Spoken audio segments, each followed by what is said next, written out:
Today, we're going to dive into the incredible story of Thomas Sankara.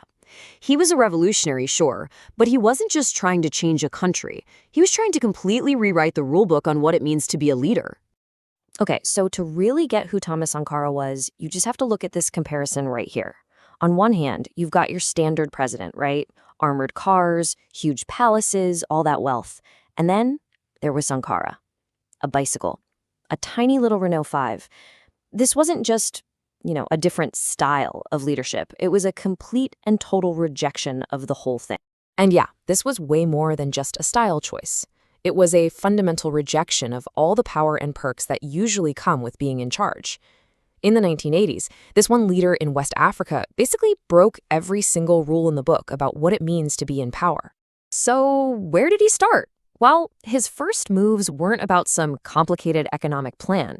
They were about something much deeper: identity, a revolution of symbols. And it all started with the country's name. See, when he came to power in 1983, the country was called Upper Volta. That was the name its French colonizers had given it. One of the very first things he did was change it. The new name, Burkina Faso. It means the land of upright people. And that one act sent a massive signal. The colonial past was over. But here's the thing, it wasn't just talk. He immediately backed up that new name with action. He went after all the symbols of government waste. That big fleet of fancy government Mercedes? Gone. Sold them off. He made the humble Renault 5 the official state car. He even refused to have air conditioning in his office, saying, why should he have it when most of his people couldn't? And this commitment, it was deeply personal. He wasn't just telling other people to tighten their belts. He led from the front. He cut his own presidential salary down to just $450 a month. Think about that. He wanted his life to reflect the lives of the people he was serving. Okay, so we've seen the symbols, we've seen the personal sacrifice. Now let's look at how all of this translated into real, life-changing action for his people. Because in just 4 years, he launched this incredible series of reforms that completely transformed the nation. Get this. He launched something called the Vaccination Commando.